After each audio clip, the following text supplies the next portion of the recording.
प्यारे दोस्तों नमस्कार। मैं सचित विटनकर एक बार फिर से आपका इस वीडियो में स्वागत करता हूं and I request all of you to like, subscribe and share my video. दोस्तों जैसा कि हम पहले भी देख चुके हैं how to calculate support reaction in case of simply supported beam, मगर आज का जो हमारा टॉपिक है उसमें हम देखेंगे सपोर्ट रिएक्शन जो हमको निकालना है वो वहां पे क्या दिए रहेंगे आपको इस पर्टिकुलर प्रॉब्लम। आज का जो वीडियो हम देखेंगे वहां पे जो सपोर्ट आपके they are other than simply supported beam. The other than simply supported beam means कौन से रह सकते हैं। सो आज हमारा जो टॉपिक है वो देखेंगे हम types of support. So very first type of support is roller support. Now in this type of support reaction always acts normal or perpendicular to the plane of the roller. Suppose for example if this is the roller support, now this is the symbolic representation of roller support। इस तरह से दिया रहता है आपको। तो यहाँ पे एक चीज हमेशा ख्याल में रखना है आपको, यहाँ पे जब भी आपको इस तरह का सपोर्ट दिया होगा तो यहाँ पे जो भी रिएक्शन डेवलप होने वाली it always act perpendicular to the plane of the roller. जैसा कि यहाँ पे हमने देखा है, suppose for example at point A यहाँ पे हमने सपोर्ट प्रोवाइड किया रोलर सपोर्ट, यहाँ पे रिएक्शन डेवलप होंगी, वो रिएक्शन जो डेवलप होने वाली it always act perpendicular to the plane of the roller. Now here in this case this is the plane of the roller, so this reaction is always act perpendicular. That means it means that it makes an angle of 90 degree with respect to this surface। तो जैसा कि हमने इस figure में दिख रहा है आपको, ये आर ए जो बन रहा है यहाँ पे जो रिएक्शन हमने दिखा है उसका नाम दिया हमने आर ए, और इसका एंगल बन रहा है आपका 90 डिग्री। सो हमेशा एक चीज ख्याल में रखो, जब भी रोलर सपोर्ट आपको दिया होगा तो reaction always act perpendicular to the plane of the roller. और दूसरा टाइप जो है आपका प्रॉब्लम में जो दिया जा सकता है वो आपका hinge support. This support is capable of resisting forces in any direction of the plane, so it is generally replaced by two components, one in horizontal and other in vertical direction। Hinge support आपने कहां पे देखा है? Hinge support जो हम door के देखते हैं, डोर को फिक्स करते समय जो हमारा सपोर्ट रहता है वहां पे हिंज सपोर्ट आपको दिखता है। हिंज सपोर्ट की वजह से क्या होता है, there is only rotational effect will be possible. दूसरा इफेक्ट वहां पे पॉसिबल हो नहीं सकता, यहाँ रोटेशनल मोशन ही वहां पे पॉसिबल होता है, दूसरी चीज वहां पे पॉसिबल होती नहीं है। जैसा कि यहाँ पे दिख रहा है आपको, suppose for example this is the hinge support, then here in this case there is a possibility of vertical reaction as well as vertical component as well as horizontal component, जैसा कि यहाँ पे दिख रहा है। और यहाँ पे आपको ये दिख रहा है फिगर, ये जो दिखा दिया यहाँ पे हमने, ये तो हमारा फिगर दिया था, प्रॉब्लम फिगर दिए थे। अब हमने क्या किया, इसके नेचर को हमने शो किया यहाँ पे, सपोर्ट रिएक्शन किस तरह से डेवलप हो सकता है। यहाँ पे हमेशा ख्याल में रखो, जब भी आपको रोलर सपोर्ट दिया तो वहां पे रिएक्शन एक ही डायरेक्शन में डेवलप होने वाले, वो कैसे डेवलप होने वाले, इट ऑलवेज एक्ट परपेंडिकुलर। मगर यहाँ पे क्या हो सकता है, उसका रिएक्शन का हॉरिजॉन्टल कंपोनेंट और वर्टिकल कंपोनेंट दोनों भी हमारे पिक्चर में आएंगे। फिर से मैं एक बार इसको रिपीट कर देता हूँ। Hinge support, this support is capable of resisting forces in any direction of the plane, so it is generally replaced by two components, one in horizontal and second in another in vertical direction, and it only allows rotational motion, for example door hinge। Door hinge जो हम देखते हैं, door को हम क्या कर सकते हैं, वहां पे रोटेट कर सकते हैं, उसको डिस्प्लेसमेंट नहीं कर सकते। So such type of support is called as hinge support. Then last support is fix support और another support is fix support. It is capable of resisting forces in any direction and also capable of resisting a couple और a moment. Fix support की खासियत क्या है, it is capable of resisting forces in any direction, किसी भी direction में उस force को रेजिस्ट करने की क्षमता है, and also capable of resisting a couple और अ मोमेंट। जैसा कि यहाँ पे दिख रहा है, ये फिक्स है आपका, फिक्स सपोर्ट है। यहाँ पे क्या क्या पॉसिबिलिटी है, यहाँ पे वर्टिकल रिएक्शन भी डेवलप हो सकती है, हॉरिजॉन्टल रिएक्शन, और वहां पे एज वेल एज मोमेंट भी डेवलप हो सकते हैं इसको कंपेंसेट करने के लिए। सो इस तरह से हमने देखे, सबसे पहला आपका roller support, hinge support, and then third one is fix support.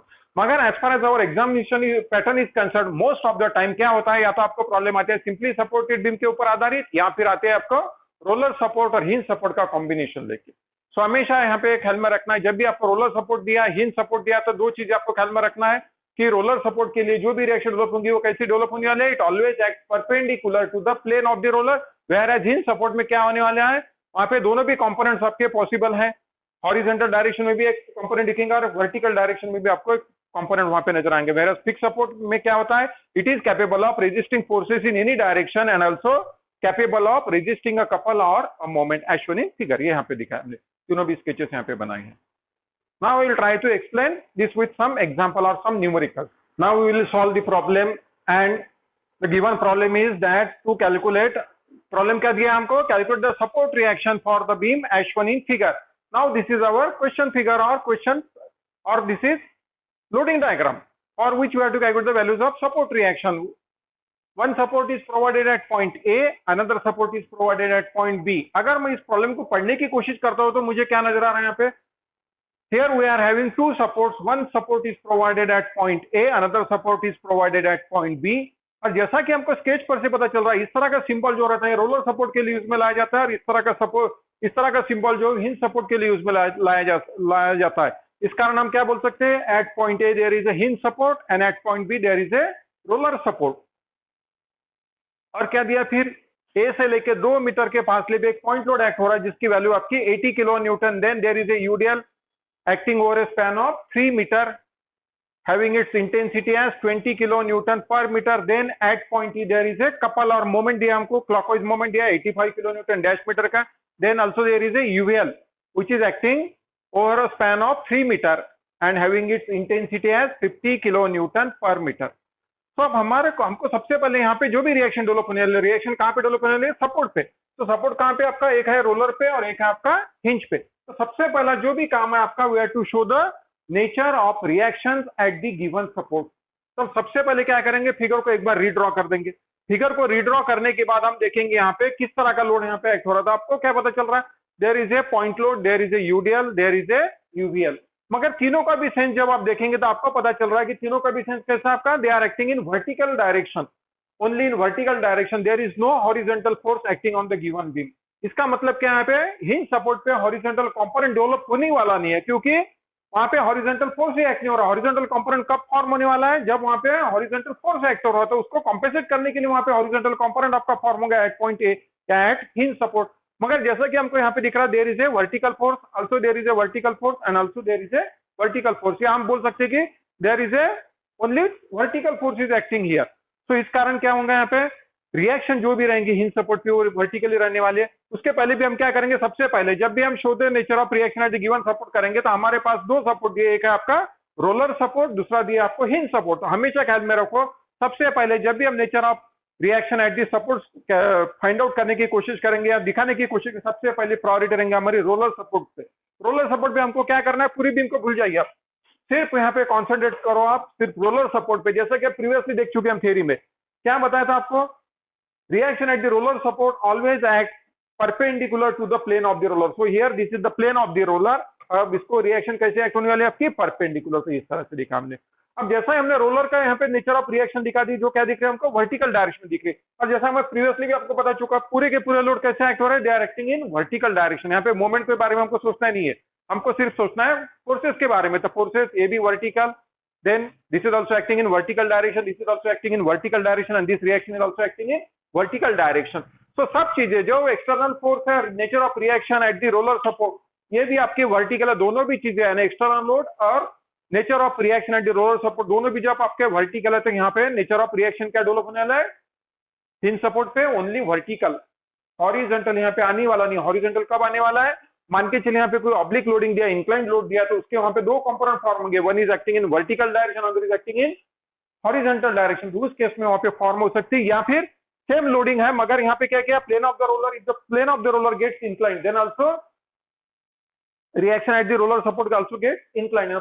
Particular रहेंगी, उसको परपेंडिकुलर रहेंगी, मगर यहाँ पे क्या होने वाला है, इट मेक्स सम एंगल। तो एंगल बनने की वजह से, इंक्लाइंड होने की वजह से यहाँ पे क्या रहने वाला है, RB cos alpha, RB sine alpha, इस तरह से आ सकते हैं। तो उस केस में भी यहाँ पे रिएक्शन जो है आपकी चेंज हो सकती है, यानी उसका नेचर आपको हॉरिजॉन्टल कंपोनेंट के फॉर्म में नजर आ सकता है। बट फॉरगेट अबाउट दिस, हम इस प्रॉब्लम के संदर्भ में देखेंगे तो जैसा कि मैं फिर से आपको एक बार रिपीट करता हूँ, यहाँ पे जो रिएक्शन दिखाया हमने ये भी वर्टिकल है, सब गिवन लोड जो एक्सटर्नल लोड वो भी आपके वर्टिकल है। दोनों भी वर्टिकल होने की वजह से यहाँ पर भी जो रिएक्शन आएंगी वो it is acting only in vertical direction. और यहाँ पे हम जो लोड देख रहे हैं C2D पोर्शन में है, कौन सा लोड है आपका, यूडीएल है। ये कौन सा लोड है आपका, यूवीएल। जैसा कि हम प्रीवियसली भी देख चुके हैं, टोटल लोड और फोर्स ड्यू टू यूडीएल यानी क्या रहने वाला आपका, एरिया ऑफ रेक्टेंगल होता है। यूडीएल का फोर्स किस तरह से दिखता है हमको, इस तरह से, it is always in the form of rectangle. तो इसके कारण कितना लोड डेवलप होने वाला, equal to area of rectangle. So rectangle का एरिया क्या है, बेस इंटू हाइट। तो बेस यानी क्या हो गया, यहाँ पे बेस है आपका, बेस यानी हो गया आपका स्पैन, और हाइट यानी क्या होगी, इंटेंसिटी। सो टोटल लोड और फोर्स ड्यू टू यूडीएल यानी क्या होने वाला, एरिया ऑफ रेक्टेंगल। इसको किस तरह से निकालेंगे, intensity of UDL multiplied by span of UDL, और span of UDL multiplied by intensity of UDL. So यहाँ पे 20 के आपके इंटेंसिटी ऑफ यूडीएल होगी और स्पैन ऑफ यूडीएल क्या हो गया आपका 3 मीटर। जिन दो पॉइंट के बीच में इसको हम देख रहे हैं, नजर आ रहा है, उसको बोलेंगे हम स्पैन, और ये जो वैल्यू दिया है किलो न्यूटन पर मीटर में, इसको बोला जाएगा इंटेंसिटी। सो ये वैल्यू क्या हो जाएंगे आपकी, intensity of UDL multiplied by span of UDL, that is 60 kilo Newton. और ये वैल्यू हमेशा ख्याल में रखना है, रेक्टेंगल का सीजी कहां पर रहता है आपका, हमेशा सेंटर पे। तो ये कहां पे टोटल लोड कहां पे एक्ट होने वाला है, टोटल लोड की वैल्यू कितनी होगी आपकी 60 किलो न्यूटन, मगर वो कहां पे एक्ट होने वाला है, उसके सेंटर पे। कौन से, इस पे सी पॉइंट और डी पॉइंट के बीच में रहने वाला, क्योंकि ये यूडीएल कहां से स्टार्ट हुआ, सी पॉइंट से लेकर डी पॉइंट तक। कितना स्पैन के लिए एक्ट हो रहा है, 3 मीटर। तो उसका सीजी कहां पे रहने वाला है, 1.5 यहां से और 1.5 यहां से, जो यहाँ पे हमने दिखा। तो हमने क्या किया, अब यहाँ पे इसके कारण जो भी लोड आ रहा था यहाँ पे ब्रैकेट में दिखा दिया मैंने। तो ये वैल्यू कैसे निकाली हमने, total load due to UDL is equal to intensity of UDL multiplied by span of UDL, which is equal to 60 kilo newton, and it will be acting at the centre of the span of UDL. यानी C point से भी 1.5 metre पे और D point से भी 1.5 metre पे। देखो यहाँ पे डार्क सर्कल दिखाया है, डार्क सर्कल यानी क्या रिप्रेजेंट कर रहा है आपका, point of application in case of UDL. जहां पे पूरा का पूरा लोड एक्ट हो रहा है उस पॉइंट को बोला जाता है पॉइंट ऑफ एप्लीकेशन। और ये पॉइंट कहां पे रहने वाला है, जो भी हमारा गिवन यूडीएल होगा उसके सेंटर पे, it will be acting at A centre of span of UDL. उसके बाद ये तो हमको मोमेंट दिया है, इसके बारे में नहीं सोचना हमको। अब हम देखेंगे ये जो लोड दिया है, that is called as UL, uniformly varying load. देखो इसकी वैल्यू 0 से स्टार्ट हुई, धीरे धीरे बढ़ते कहां, ग्रेजुअली कहां तक जा रही है आपकी 50 किलो न्यूटन पर मीटर में। सो इसका जो शेप हमको ट्रायंगुलर दिख रहा है, इस ट्रायंगुलर लोड को बोला जाता है यूनिफॉर्मली वेरिंग लोड। और इसका लोड हम कैसा निकाल सकते हैं, अब जैसा कि हमने देखा है फोर्स ड्यू टू यूडीएल क्या होता है आपका, equal to area of rectangle होता है। तो ऐसा in the same manner total load develop due to UL is equal to क्या होता है आपका, एरिया ऑफ ट्रायंगल। अब एरिया ऑफ ट्रायंगल के लिए क्या फार्मूला है आपका, half base into height. So यहाँ पे बेस यानी क्या हो गया, बेस यानी हो जाएगा आपका स्पैन, और ये जो हाइट है, हाइट यानी क्या होने वाले, इंटेंसिटी ऑफ यूएल। जो प्रॉब्लम में कितना दिया हमको, 50 किलो न्यूटन पर मीटर। यानी एच की वैल्यू को हम रिप्लेस कर सकते हैं 50 से, और बी को रिप्लेस कर सकते हैं हम 3 से। सो ये हो जाएंगे आपके हाफ बेस इंटू हाइट। सो ये वैल्यू निकाल लिया आपने, हाफ इंटू 3 इंटू 50, ये हो गया आपका 75 किलो न्यूटन, जो यहाँ पे दिखा है हमने। इस वैल्यू को मैं फिर से दोबारा बता दूं, क्या किया हमने, यूएल के कारण जो भी टोटल डेवलप होना था उसको कौन से फार्मूला लगा हमने, उसके लिए फार्मूला लगा हमने एरिया ऑफ ट्रायंगल का। एरिया ऑफ ट्रायंगल यानी क्या हो रहा है, सिर्फ इस फिगर पे कॉन्सेंट्रेट करो आप। तो यहाँ पे दिख रहा है आपको एक ट्रायंगल नजर आ रहा है जिसका बेस कितना है आपका 3, हाइट कितनी है उसकी 50। So area of triangle is equal to half into 3 into 50, 75। मगर ये कहां पे एक्ट होने वाला है, ट्रायंगल होने की वजह से सेंटर पे एक्ट होते हुए क्या होता है, इस तरह का इसकी पोजीशन ऑफ सीजी यहाँ पे दिखाई हमने। जहां से 0 स्टार्ट हो रहा है वहां से कितने फासले पर रहता है, 2/3 ऑफ बेस, और ये यहाँ से वर्टिकल साइड से रहता है आपका 1/3 ऑफ बेस। तो हमने यहाँ पे ये पॉइंट दिखाया जो डार्क बनाया, ये हो गया हमारा पॉइंट ऑफ एप्लीकेशन है, जहां पे इसका सीजी एक्ट हो रहा है, ट्रायंगल का सीजी एक्ट हो रहा है। तो ये 0 के साइड से इस कारण क्या होने वाला है, इसका फार्मूला देखो आप, 2/3 ऑफ बेस है। अगर इससे हम निकालने बी पॉइंट से निकालेंगे तो 1/3 आएगा, और एफ पॉइंट से अगर निकालने की कोशिश करेंगे तो this value will be acting at a distance of 2/3 of base. तो यहाँ पे बेस यानी कितना है आपका, जो भी स्पैन है 3 दिया है, तो 2/3 ऑफ बेस यानी इसको क्या करेंगे, बेस की जगह क्या लेंगे 2/3 of 3, so which is equal to 2 metre. यानी यहाँ से इसका सीजी हम मेजर कर रहे थे, कितना फासले पे आ रहा है आपका 2 मीटर पे। और जैसा कि हम इस साइड से अगर इसको कैलकुलेट करने की कोशिश करेंगे तो यहाँ से कितना है, जहां से वर्टिकल साइड स्टार्ट हो रही है वहां से अगर हम सीजी को लोकेट करने की कोशिश करते हैं, उसके लिए फार्मूला है 1/3 ऑफ बेस।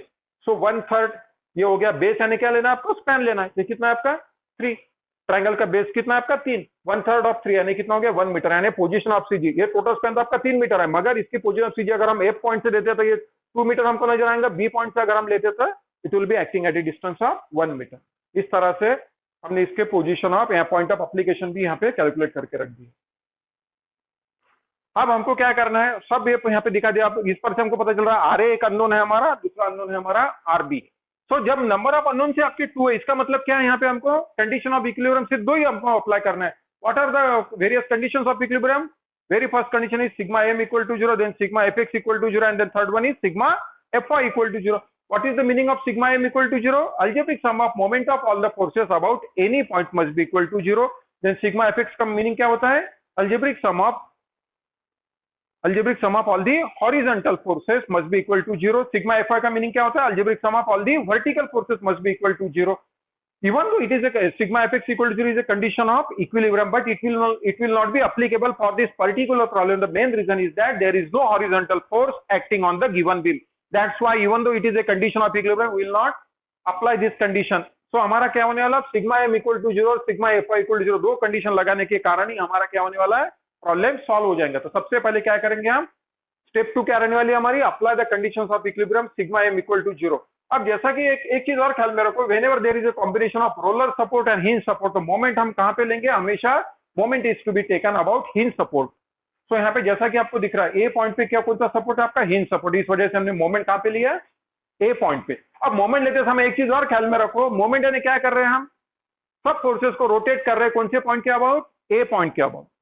जिस तरह से मंदिर में जाते हैं, सिंपल एग्जांपल ख्याल में रखो, जिस पॉइंट के अबाउट हमको मोमेंट लेना है, मोमेंट लेने वाला जो पॉइंट है हो गया भगवान, और जो फोर्सेस है हो गए उसके भक्त। वो क्या करने वाले हैं, भक्त उसके आगे पीछे रोटेट होने, अगर क्लॉकवाइज मैनर में रोटेट होते हैं तो उसके लिए प्लस साइन लेंगे, एंटी क्लॉकवाइज मैनर में अगर रोटेट होते तो उसके लिए माइनस साइन लेंगे। और एक चीज ख्याल में रखो, जहां पर भी हमको मोमेंट लेना है वहां पे जस्ट प्लस साइन इमेजिन करो आप। प्लस साइन जब आप इमेजिन करेंगे, एक वर्टिकल लाइन दिखेंगे और एक आड़ी लाइन दिखेंगे आपको, एक हॉरिजॉन्टल लाइन और एक वर्टिकल लाइन। इस लाइन में से जो भी फोर्स आपके पास होते होंगे अबाउट दैट गिवन पॉइंट, इन सब फोर्सेस का मोमेंट हो जाएगा आपका जीरो। तो यहाँ पे देखो आर इसी लाइन पे मैच हो रहा है, इसका मतलब क्या है, इसकी वैल्यू, मोमेंट की वैल्यू कितनी हो रही है, about given point A is equal to zero. इस वजह से इसको हम कैलकुलेशन में कंसीडर ही करने वाले नहीं। फिर से एक बार बताता हूँ, जिस पॉइंट पे हमको मोमेंट लेना है वहां पे प्लस साइन इमेजिन करो आप, यानी एक वर्टिकल लाइन नजर आएंगे आपको और एक हॉरिजॉन्टल लाइन नजर आएंगे। सो वर्टिकल लाइन पे रहने वाला फोर्स या हॉरिजॉन्टल लाइन पे रहने वाला फोर्स, इन फोर्स के कारण आने वाला moment about this given point is always equal to zero. इस वजह से हम क्या करेंगे, उसको निग्लेक्ट कर डालेंगे, उसको लेने की जरूरत ही नहीं, क्योंकि अगर हमने लिया भी तो वैल्यू क्या आने वाली है आपकी, जीरो आने वाले, आर इंटू कुछ है ही नहीं, डिस्टेंस है ही नहीं वहां पे, तो वैल्यू कितनी हो जाएंगे आपकी, जीरो। अब मोमेंट किन फोर्स के कारण आने वाला है, due to this force, due to this, due to this and due to this, और एक आर भी है आपकी। तो अब हम क्या करेंगे, इसको रोटेट करने की कोशिश करेंगे। हम मोमेंट कहां पे ले रहे हैं, ए पॉइंट पे, तो हमको क्या करना है, सब फोर्सेज इसके अबाउट रोटेट करते जाना है। अब इसको हम जब रोटेट करने की कोशिश करेंगे तो किस तरह से रोटेट होने की कोशिश करेंगे, क्लॉकवाइज मैनर में। यहाँ पे हमने साइन कन्वेंशन जो लिए वो क्या लिए, अगर एक क्लॉकवाइज रोटेशन डेवलप करता है उसके लिए प्लस साइन लेना, अगर एंटी क्लॉकवाइज रोटेशन प्रोड्यूस करता है उसके लिए माइनस साइन लेना है। और मोमेंट के लिए देखो यहाँ पे क्या फार्मूला हमारा, फोर्स इंटू परपेंडिकुलर डिस्टेंस। तो फोर्स की वैल्यू कितनी है आपकी 80, और किसके अबाउट हम रोटेट कर रहे हैं, अबाउट पॉइंट है। तो हर एक पॉइंट का, हर एक फोर्स का डिस्टेंस कहां से चाहिए हमको, उस पॉइंट से लेके ए पॉइंट तक का डिस्टेंस लेना है। सो 80 के लिए डिस्टेंस देखो कितना है आपका, दिया हमको 2। देन सेकंड फोर्स कौन सा है हमारा, यूडीएल के कारण वो भी कैसा एक्ट होने वाला है, डाउनवर्ड डायरेक्शन में। इस वजह से इसका सेंस क्या रहने वाला है, it will try to rotate in clockwise manner. So इसके कारण लोड कितना डेवलप होने वाला, ऑलरेडी हम निकल चुके। यहाँ पर भी देखा तो हमने टोटल लोड और force due to UDL, intensity of UDL multiplied by span of UDL, यानी 20 इंटू 3। और अब जो डिस्टेंस चाहिए हमको वो कहां से चाहिए, ये जो भी डॉटेड बनाया हमने, ये पॉइंट ऑफ एप्लीकेशन, उस पॉइंट ऑफ एप्लीकेशन से जिस पॉइंट के अबाउट हम मोमेंट लेने की चेष्टा कर रहे हैं वहां तक का डिस्टेंस लेना है हमको। तो यानी क्या करेंगे हम, 20 इंटू 3, ये तो हो गया हमारा फोर्स। मोमेंट के लिए क्या चाहिए हमको, फोर्स, और दूसरा चीज चाहिए डिस्टेंस। सो पॉइंट लोड अगर है तो पॉइंट लोड में डायरेक्ट डिस्टेंस लेना है, मगर यूडीएल अगर है तो यूडीएल के लिए क्या करेंगे हम, ये जो भी पॉइंट ऑफ एप्लीकेशन बताया उस पॉइंट ऑफ एप्लीकेशन से जिस पॉइंट के अबाउट हम मोमेंट ले रहे हैं वहां तक का डिस्टेंस चाहिए। तो मोमेंट लेने के लिए हमने कौन सा पॉइंट सिलेक्ट किया है, ए पॉइंट। एंड अब डिस्टेंस कौन सा लेंगे हम, इस पॉइंट से लेके ए पॉइंट तक। देखो यहाँ से ए तक का डिस्टेंस लेना है आपको, तो ये डिस्टेंस कितना हो गया आपका 1.5, उसमें और कितना ऐड करेंगे आप 2, यानी टोटल कितना हो गया आपका 3.5। तो यहाँ पे लिखा है, ये क्लॉकवाइज होने की वजह से यहाँ पे प्लस साइन लिया हमने। ये देखो इस तरह से एक्ट हो रहा है, इसका सेंस देखो कैसा रहने वाला आपका, clockwise. Then there is a directly value of moment, moment की डायरेक्ट वैल्यू दी है। मोमेंट यानी क्या हो गया, ऑलरेडी वो मल्टीप्लाई हो चुकी है वो क्वांटिटी, इस वजह से इसको दोबारा मल्टीप्लाई नहीं करना है। इसके साथ में सिर्फ क्या करना है, according to this sign convention, plus, अगर प्लस के साथ में मैच होता था प्लस 85 लिखेंगे, अगर माइनस के साथ मैच होता था माइनस 85 लिखेंगे। मगर हमको क्या दिख रहा है, there is a clockwise having its nature as, there is a moment having its nature as clockwise. Clockwise होने की वजह से हम क्या करेंगे, इसके लिए प्लस साइन यूज में लाएंगे। फिर से मैं बता रहा हूँ, यहाँ पे इसको दोबारा मल्टीप्लाई करने की जरूरत ही नहीं, उसको दोबारा मल्टीप्लाई नहीं करना। अगर दोबारा मल्टीप्लाई करें तो प्रॉब्लम आपका गलत हो जाएंगे। यहाँ पे किलो न्यूटन डैश मीटर, इसका मतलब क्या है, force into distance, already quantity multiply होगी आई, सिर्फ आपको क्या करना है, इस साइन के साथ में मैच करना है और देखना है वहां पे प्लस साइन के साथ मैच होता है, क्लॉकवाइज के साथ में मैच होती है तो प्लस लेंगे, एंटी क्लॉकवाइज के साथ में तो उसको माइनस से रिप्रेजेंट करेंगे। जैसा कि हमको क्लॉकवाइज दिख रहा है इस वजह से हमने यहाँ पे प्लस साइन लिया। Then next portion is UL के बारे में देख रहे हैं हम। सो ऑलरेडी हम इस वैल्यू को कैलकुलेट कर चुके हैं टोटल, यानी मोमेंट के लिए फिर से क्या चाहिए हमको, force into perpendicular distance. So ये फोर्स कितना हो रहा है आपका, equal to area of triangle, half into 3 into 50, already हम निकाल चुके। तो ये हो गया हमारा फोर्स, अगेन मल्टीप्लाइड बाय, अब क्या चाहिए हमको, डिस्टेंस। तो ये परपेंडिकुलर डिस्टेंस वाला कॉन्सेप्ट कब यूज में लाएंगे, अब जब पॉइंट लोड दिया है। मगर अगर यूडीएल है या ट्रायंगुलर लोड है तो हमको क्या करना है, उसकी सीजी से उसका डिस्टेंस हमको कैलकुलेट करना है। सो ऑलरेडी हम डिस्कस कर चुके हैं। ये हो गया हमारा पॉइंट ऑफ एप्लीकेशन, जो यहाँ से कितने फासले पे, ए पॉइंट से लेके 2 मीटर इतने फासले पे, और ये हो गया हमारा ए पॉइंट जिसके अबाउट हमको मोमेंट लेना है। तो अब हमको डिस्टेंस कौन सा चाहिए, ए पॉइंट से लेके, तो यहाँ जहाँ तक मैंने स्केल दिखाई वहां तक। तो देखो अब इसको टोटल कैसे कैलकुलेट करेंगे, 2 3 1 1 और यहाँ पे 3 ना आते हुए क्या आने वाला है आपका 2 मीटर तक। तो टोटल कितना हो जाएगा 2 + 3 दैट इज 5, 5 + 1 6, 6 + 1 7, 7 + 2 दैट इज 9। सो यहाँ पे लिखा हमने, और प्लस क्यों लिया, क्योंकि क्लॉकवाइज मैनर में रोटेट हो रहा। अब लास्ट में क्या आपका ये रोलर सपोर्ट है। अब इसको इसकी रिएक्शन देखो कैसे दिखा आपने, वर्टिकली अपवर्ड दिखा। ये कैसे रोटेट होने की कोशिश करेंगे, एंटी क्लॉकवाइज मैनर में। किसके अबाउट रोटेट करना है हमको, अबाउट पॉइंट ए।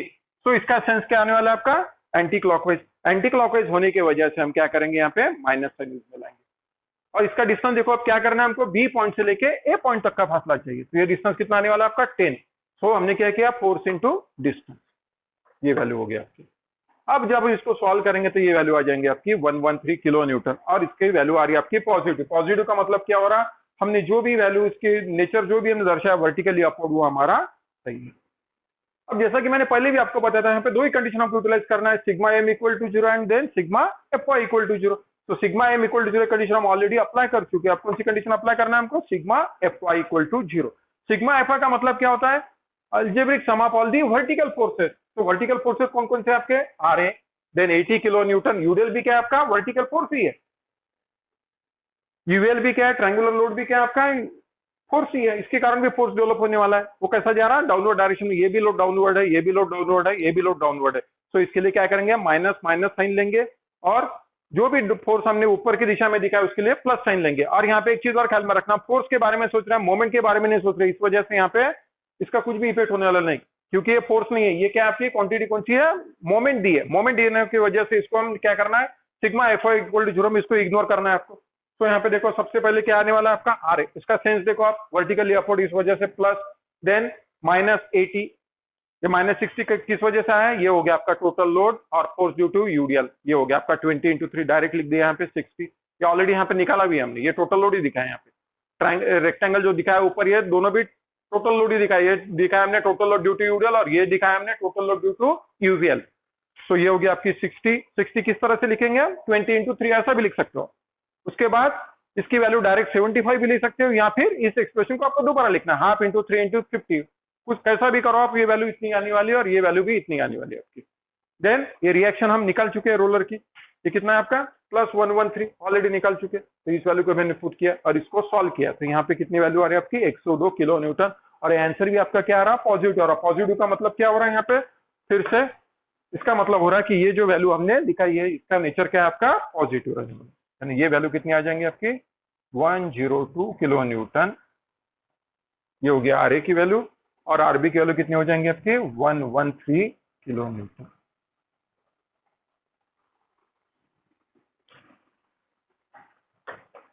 इस तरह के जो भी प्रॉब्लम रहते हैं ज्यादातर पूछे जाते हैं, 100% पूछे जाते हैं, चाहे डिप्लोमा के लिए हो, चाहे इंजीनियरिंग के लिए हो, चाहे कोई सी कॉम्पिटिटिव एग्जाम के लिए हो। इस तरह के प्रॉब्लम आपको हमेशा पूछे जाने वाले। और कॉम्बिनेशन में मोस्टली क्या दिया रहता है आपका, एक साइड से रोलर सपोर्ट और एक साइड से हिंज सपोर्ट। सो अभी जो भी हमने प्रॉब्लम देखा, मैं एक बार फिर से आपको इसकी समरी बता देता हूँ। सबसे पहले क्या दिया था हमको, this is the given problem. हमने क्या किया, सबसे पहले उसका नेचर ऑफ रिएक्शन दिखाने की कोशिश की। तो नेचर ऑफ रिएक्शन जब भी हम दिखाएंगे, मैंने क्या बताया था आपको, जब भी whenever there is a combination of roller support and hinge support, always show the nature of reaction at roller support first। तो नेचर ऑफ रोलर सपोर्ट के लिए क्या करना है हमको, पूरी बीम के बारे में सोचना है नहीं, सिर्फ क्या करना है, प्लेन ऑफ द रोलर देखना है। यहाँ पे प्लेन ऑफ द रोलर क्या दिख रहा है हमको, हॉरिजॉन्टल है। और इसके यहाँ पे जो रिएक्शन डेवलप होने वाले क्या नोन फैक्ट क्या है, रोलर सपोर्ट के साथ में स्टार्टिंग में देखा हमने नेचर ऑफ रिएक्शन, जो भी रोलर सपोर्ट पे डेवलप होने वाले उसका सेंस क्या रहने वाला, it always act perpendicular to the plane of the roller. So इसको परपेंडिकुलर यानी ये होगी वर्टिकल। उसके बाद में क्या करना है, यहाँ का जो रिएक्शन हमने दर्शा दी, उसके बाद जाना है हमको नेचर ऑफ रिएक्शन दर्शाएंगे हम हिंज सपोर्ट की। हिंज सपोर्ट के लिए क्या चीज ख्याल में रखना है आपको, external load given in the problem as well as nature of reaction develop at roller support. तो यहाँ पे क्या दिख रहा है, ये भी वर्टिकल है, ये सब लोड जो एक्ट हो रहे हैं, फोर्स जो भी एक्ट हो रही है, कैसे एक्ट हो रहे हैं, वर्टिकल डायरेक्शन में। इसका मतलब क्या है, यहाँ पे सिर्फ वर्टिकल डायरेक्शन में ही रिएक्शन डेवलप होंगी हिंज सपोर्ट पे।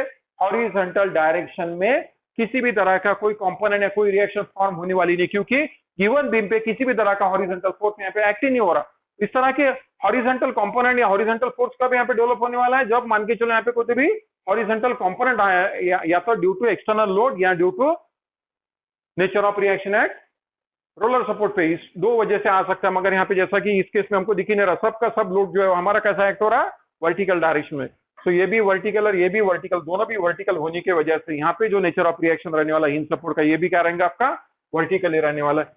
फिर हमने एक चीज देख ली यहाँ पे, ये जो ब्रैकेट में मैंने वैल्यू निकाली है किस तरह से निकाली देखो आप। टोटल लोड और force due to UDL, UDL यानी क्या होता है आपका रेक्टेंगुलर शेप रहता है। यूडीएल हमेशा ख्याल में रखो, इसका जो शेप रहने वाला है रेक्टेंगुलर, ये जो पोर्शन है इसको बोला जाता है स्पैन, और ये जो वैल्यू है वर्टिकल जो पोर्शन दिख रहा है इसको बोला जाता है इंटेंसिटी ऑफ यूडीएल। सो अगर हम इस रेक्टेंगल का एरिया निकालने की कोशिश करेंगे तो क्या करना है, मल्टीप्लीकेशन ऑफ दिस टू, यानी span of UDL multiplied by intensity of UDL. और इसका पॉइंट ऑफ एप्लीकेशन कहां पर रहता है, जहां पे पूरा वेट एक्ट होता है। इसका सीजी अगर निकालेंगे आप तो आपको क्या पता चलने वाला है, बीइंग अ रेक्टेंगुलर सेक्शन इसका सीजी कहां पे रहने वाला है, उसके सेंटर पे।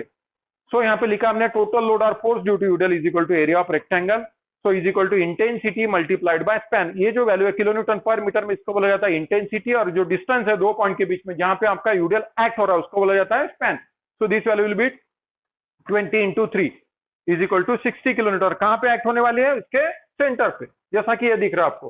तो इसका सेंटर कहां पे है, ये स्टार्टिंग पॉइंट आपका, ये एंडिंग पॉइंट है। इसका स्पैन कितना हो गया आपका 3, तो इसका सेंटर कहां पे रहने वाला है 1.5। ये देखो यहाँ पे दिखा हमने 1.5 मीटर पे एक डार्क सर्कल बनाया, यानी ये क्या हो रहा है, क्या रिप्रेजेंट कर रहा है आपका, it represent the point of application जहां पे पूरा का पूरा फोर्स एक्ट होने वाला है as far as CG is concern. तो ये पॉइंट हमने दिखा दिया।